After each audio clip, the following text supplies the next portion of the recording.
بسم اللہ الرحمن الرحیم۔ السلام علیکم۔ آج کا ہمارا ٹاپک ہے حضرت عائشہ رضی اللہ عنہ کے بغیر دعوت قبول نہیں۔ صحیح مسلم کتاب الشربہ میں ہے، حضرت انس رضی اللہ تعالیٰ عنہ بتلاتے ہیں کہ اللہ کے رسول صلی اللہ علیہ وآلہ وسلم کا ایک ہمسایہ تھا جو فارسی ایرانی تھا۔ وہ شوربہ بڑا مزیدار بناتا تھا۔ اس نے ایک بار اللہ کے رسول صلی اللہ علیہ وآلہ وسلم کی دعوت کرنے کے لیے بڑا شاندار شوربہ تیار کیا۔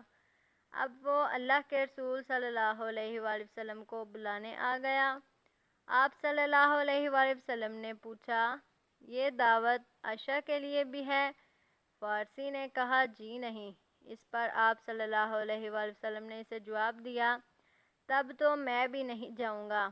تھوڑی دیر گزری، وہ دوبارہ آپ صلی اللہ علیہ وآلہ وسلم کو بلانے آ گیا۔ آپ صلی اللہ علیہ وآلہ وسلم نے پوچھا، عائشہ بھی چلے؟ ایرانی بولا، جی نہیں۔ اس پر آپ صلی اللہ علیہ وآلہ وسلم نے کہا، پھر میں بھی نہیں جاؤں گا۔ وہ چلا گیا اور تیسری بار پھر خدمت میں حاضر ہو کر بلانے آ گیا۔ آپ صلی اللہ علیہ وآلہ وسلم نے پھر وہی بات دہرائی کہ عائشہ کو بھی شوربے کی دعوت ہے یا نہیں؟ اب کہ ایرانی بولا، جی دعوت ہے۔ چنانچہ دونوں میاں بیوی اٹھ کھڑے ہوئے۔ حضور صلی اللہ علیہ وآلہ وسلم آگے چل رہے تھے، حضرت عائشہ رضی اللہ عنہ پیچھے چل رہی تھیں، حتیٰ کہ وہ ایرانی کے گھر میں جا داخل ہوئے۔ اللہ اللہ، قربان جاؤں حضور صلی اللہ علیہ وآلہ وسلم کے انداز پر فارسی بار بار آتا رہا، مگر میرے حضور صلی اللہ علیہ وآلہ وسلم نے برا نہیں منایا، یوں کہ کہہ دیتے، جا بابا، ہم نہیں آتے رہے، ہم تیری دعوت سے ایک بار جو کہہ دیا، جی ہاں ہم ہوتے تو ایسا ہی کرتے، مگر یہ تو میرے حضور صلی اللہ علیہ وآلہ وسلم ہیں، آپ کیسے کرتے؟ اور قربان جاؤں حضرت عائشہ رضی اللہ عنہ کے کریمانہ اخلاق پر کہ انہوں نے یہ نہیں کہا، حضور صلی اللہ علیہ وآلہ وسلم آپ جائیے اور مجھے رہنے دیجیے، یہاں کہ فارسی نے میرا جانا مناسب نہیں سمجھا تو اب میں نہیں جاؤں گی۔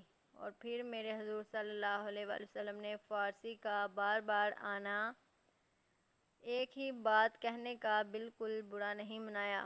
اگر شوربہ کم بھی تھا تو حضور صلی اللہ علیہ وآلہ وسلم فرماتے، ایک آدمی کا کھانا دو کو کفایت کر جاتا ہے اور دو آدمیوں کا کھانا چار کے لیے کافی ہو جاتا ہے۔ بہرحال میرے حضور صلی اللہ علیہ وآلہ وسلم اپنی زوجہ محترمہ کے بغیر نہیں گئے کہ میں تو وہاں بیٹھا شوربہ پی رہا ہوں اور عائشہ رضی اللہ عنہ گھر میں بیٹھی رہیں، یہ حضور صلی اللہ علیہ وآلہ وسلم کے وارے میں نہیں ہے۔ لہٰذا آخرکار فارسی کو ہی ہار ماننا پڑی۔ میرے حضور صلی اللہ علیہ وآلہ وسلم کی زوجہ محترمہ کو بھی دعوت دینا ہی پڑی۔ جی ہاں، یوں خیال کیا کرتے تھے میرے حضور صلی اللہ علیہ وآلہ وسلم اپنی گھر والیوں کا۔ ابو داؤد کتاب الطہارہ میں مروی روایت کے مطابق اللہ کے رسول صلی اللہ علیہ وآلہ وسلم ایک سفر میں تھے اور صحابہ ہمراہ تھے۔ حضرت عائشہ رضی اللہ عنہ بھی ساتھ تھیں۔ پچھلی رات ہوئی تو آپ صلی اللہ علیہ وآلہ وسلم نے پڑاؤ کا حکم دے دیا۔ جب چلنے لگے تو حضرت عائشہ رضی اللہ عنہ کا ہار جو زفارے کے گنگوں کا بنا ہوا تھا ٹوٹ کر گر گیا۔ اس ہار کی تلاش کی وجہ سے لوگ سفر سے رک گئے، حتیٰ کہ صبح روشن ہو گئی، پانی موجود نہ تھا، نماز وقت شروع ہو چکا تھا، چنانچہ اللہ نے تیمم کا حکم نازل فرمایا۔ جی ہاں، اللہ کے رسول صلی اللہ علیہ وآلہ وسلم نے اپنی زوجہ محترمہ کا خیال کیا تو اللہ نے بھی ایک ایسی نعمت دے دی جو رہتی دنیا تک مسلمانوں کے لیے نعمت، اور وہ یہ تیمم ہے۔ مسلم کتاب الفضائل میں حسن اخلاق کا ایک منظر یوں ہے۔ حضرت عائشہ رضی اللہ عنہ بتلاتی ہیں کہ اللہ کے رسول صلی اللہ علیہ وآلہ وسلم نے کبھی کسی شے کو اپنے ہاتھ سے نہیں مارا، کسی عورت کو اور نہ کسی خادم کو۔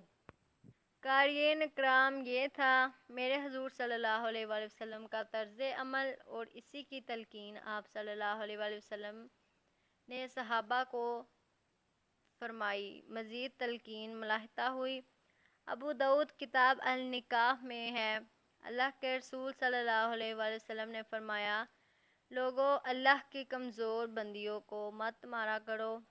کچھ عرصہ گزرا تو حضرت عمر رضی اللہ عنہ حضور صلی اللہ علیہ وآلہ وسلم کی خدمت میں حاضر ہوئے اور کہنے لگے، اے اللہ کے رسول، عورتیں تو اپنے خاوند پہ دلیر ہو گئی ہیں، چنانچہ آپ صلی اللہ علیہ وآلہ وسلم نے انہیں مارنے کی اجازت دے دی۔ اب عورتیں اللہ کے رسول صلی اللہ علیہ وسلم کی بیویوں کے پاس آنے لگیں اور خاوندوں کی شکایتیں کرنے لگیں۔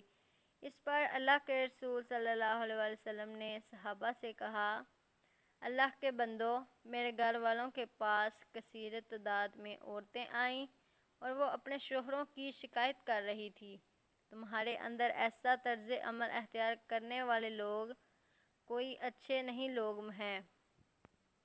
کتاب الدعوۃ نکاح میں روایت کے مطابق مروی ہے، پھر آپ صلی اللہ علیہ وآلہ وسلم نے ایسے لوگوں کو چہرے پر مارنے سے منع کیا، اس بات سے بھی منع کیا کہ کوئی چہرے کی بدصورتی کو اور بد دعا یا گالی دے، یعنی اسوا یہ ہے کہ مت مارے، لیکن اگر کوئی نہیں رکتا تو اس پر کچھ پابندی تو عائد کر دی جائے۔ ابو داؤد کتاب الطلاق میں ہے کہ ایک خاتون حبیبہ بنت سہلہ رضی اللہ عنہا جو حضرت ثابت بن قیس کی بیوی تھیں، انہیں جناب ثابت رضی اللہ عنہ نے اس قدر مارا کہ ان کا کوئی عضو توڑ ڈالا۔ جو ہی رات گزری، فجر نمودار ہوئی تو وہ اللہ کے رسول صلی اللہ علیہ وآلہ وسلم کی جانب چل دیں۔ اللہ کے رسول صلی اللہ علیہ وآلہ وسلم فجر کی نماز کے لیے جانے لگے تو دروازے پہ حبیبہ کھڑی تھی۔ آپ صلی اللہ علیہ وآلہ وسلم نے ایک خاتون کو دروازے کے پاس جب کھڑے پایا تو پوچھا، یہ خاتون کون ہے؟ وہ بولیں، حضور صلی اللہ علیہ وآلہ وسلم، میں سہل کی بیٹی حبیبہ ہوں۔ آپ صلی اللہ علیہ وآلہ وسلم نے پوچھا، اس وقت کیسے آنا ہوا؟ کہنے لگیں، حضور صلی اللہ علیہ وآلہ وسلم، اب میں نہیں یا ثابت نہیں۔ اب ثابت بن قیس بھی حضور صلی اللہ علیہ وآلہ وسلم کی خدمت میں حاضر ہو گئے۔ آپ صلی اللہ علیہ وآلہ وسلم نے ثابت بن قیس سے کہا، یہ حبیبہ بنت سہل آئی ہے، ماشاءاللہ، جو ہوا اس نے مجھے سارا بتلایا ہے۔ ساتھ ہی حبیبہ بول پڑیں، اے اللہ کے رسول صلی اللہ علیہ وآلہ وسلم، انہوں نے جو کچھ مجھے حق مہر میں دیا وہ میرے پاس ہے۔ آپ صلی اللہ علیہ وآلہ وسلم نے ثابت رضی اللہ عنہ سے کہا، حبیبہ سے کچھ مال لے لو اور اسے فارغ کر دو۔ جب ثابت رضی اللہ عنہ نے پوچھا، اے اللہ کے رسول، کیا یہ ٹھیک ہے؟ آپ صلی اللہ علیہ وآلہ وسلم نے فرمایا، ہاں۔ تو ثابت کہنے لگے، میں نے انہیں حق مہر میں 2 باغ دیے ہیں اور وہ حبیبہ کے پاس ہیں۔ آپ صلی اللہ علیہ وآلہ وسلم نے فرمایا، وہ لے لے اور اس سے جدا ہو جا۔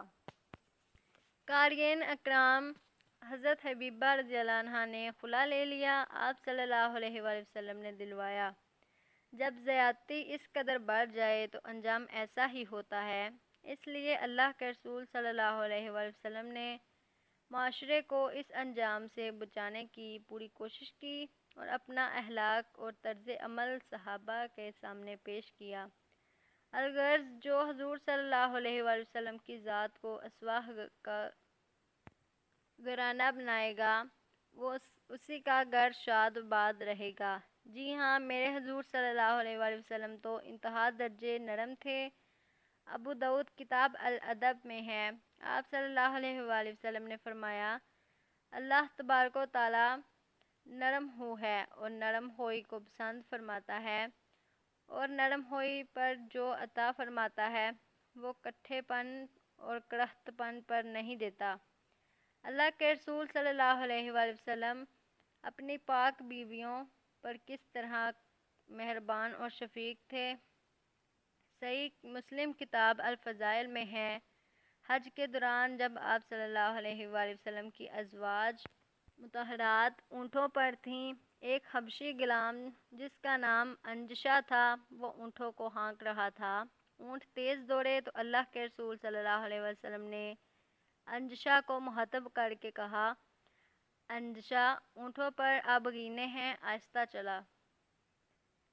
جی ہاں، میرے حضور صلی اللہ علیہ وسلم نے خواتین کو شیشوں اور آبگینوں سے تشبیہ دی ہے۔ اس حدیث کا امام مسلم جو باب باندھا ہے، اس کا مطلب ہے عورتوں کے ساتھ حضور صلی اللہ علیہ وآلہ وسلم کی رحم دلی اور نرمی۔ میرے حضور صلی اللہ علیہ وسلم نے شیشے قرار دے کر مردوں کو باور کروایا کہ شیشوں اور شبیبوں کو توڑ نہیں جاتا اور سنبھال کر رکھا جاتا ہے۔ امید کرتی ہوں آپ کو یہ ویڈیو پسند آئی ہوگی۔ پلیز میرا چینل سبسکرائب کر دیں اور بیل آئیکن کو پریس کر دیں تاکہ ہماری آنے والی ہر نئی ویڈیو آپ کو مسلسل ملتی رہے۔ اسی بات سے اجازت چاہتی ہوں۔ خدا حافظ۔